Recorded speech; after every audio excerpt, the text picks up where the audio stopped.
בישראל, בזמן שחנה וילקה יצרה את SOS סדרת אובייקטים כוכבניים, חשפה האומנית הישראלית יוכבד ויינפלד גם היא את הגוף שלה. היא עסקה בנשיות ובמיניות מנקודת מבט נשית, ומנקודת מבט ביוגרפית אישית, כיהודייה, מהגרת ובת הדור השני לשואה. ויינפלד נולדה בפולין בשנת 47.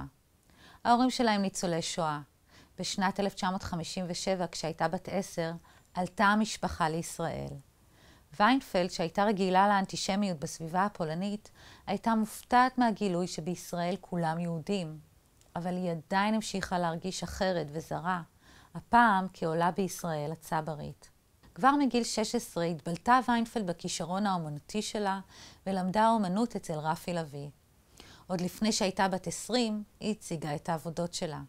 בשנת 1973 היא התחילה לתפור. בהתחלה היא תפרה תפרים על גבי נייר ועל בד. העבודות האלה נתפסו כניסויים צורניים וקונספטואליים בהתאם לגישה האומנותית ששלטה אז בישראל. אבל מהר מאוד עברה ויינפלד לתפור את הגוף שלה, את הפנים, את הידיים והחזה, והתפרים החלו לסמל תכנים אישיים ולאומיים טעונים מאוד. גנית תנקורי מציינת ששני אירועים שהתרחשו בשנת 1973 עוררו את המעבר של ויינפלד מתפרים על נייר לתפרים על האור. האירוע הראשון היה הטראומה הלאומית שהותירה מלחמת יום כיפור, שהובילה לתחושת פחד קיומית לאומית ולמותם של אלפי חיילים. האירוע השני היה טראומה פרטית. מחלת הסרטן שבה חלתה אימא שלה, והניתוח שעברה בעקבות המחלה. עבור ויינפלד התפירה הייתה פעולה סימבולית של פציעה, שבאמצעותה היא ניסתה להעביר את תחושות הכאב הנפשי והפיזי, וזה מה שהיא סיפרה. אני מנסה להעביר לזולת את התחושה הפיזית של הכאב, את הכאב עצמו.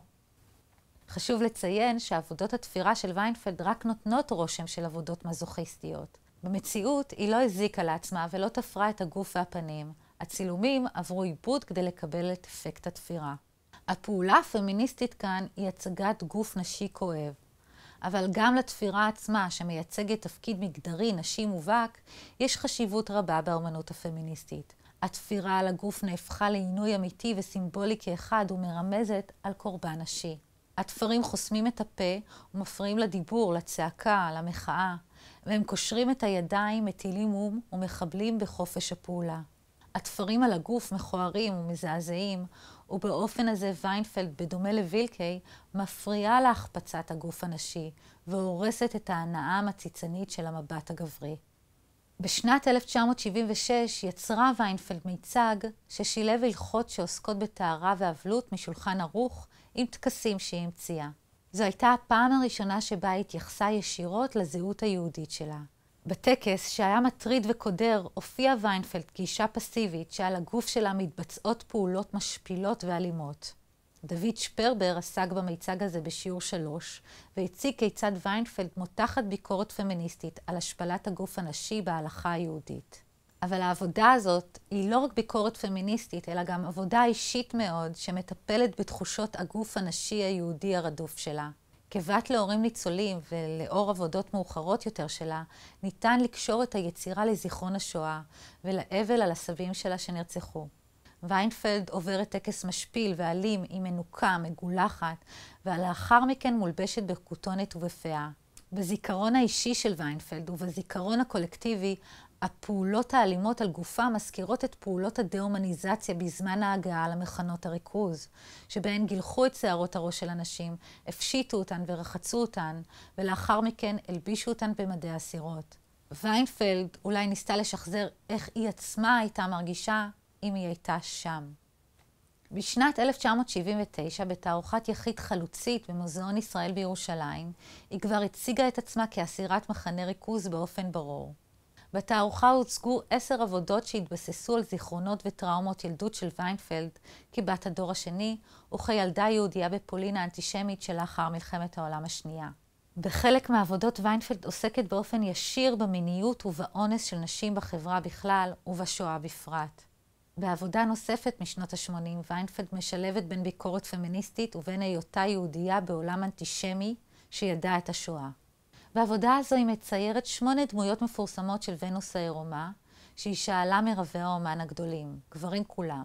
למשל בוטיצ'לי, פיקאסו ומנה. בעוד הגוף והתנוחה של לילות האהבה, של ונוס, מועתקים מהציורים, הפנים שלהן מזכירות את הפנים של ויינפלד עצמה. ויינפלד משחיתה את הדמות שלה ואת אלה של הוונוסיות ואת היופי והפיתוי שגלום בהן. היא מפריעה על המבט הגברי, המחפיץ, כשהיא מגלחת את שערן הנשי הארוך, וכשהיא קולט אותן בחלל שחור ואטום, כשלמעלה מרחפות צורות מאיימות. באופן הזה ויינפלד משתתפת בשיח הפמיניסטי שחותר לחשוף את האידיאליזציה של היופי הנשי בתרבות ובאומנות המערבית. יופי מושלם של נעורים, כמו זה של ונוס. גנית אנקורי מדגישה כי באותו הזמן ויינפלד מרמזת שוב על הקורבן של נשים יהודיות ומאזכרת באמצעות הראש המגולח שלהן את האסירות של מחנות הריכוז.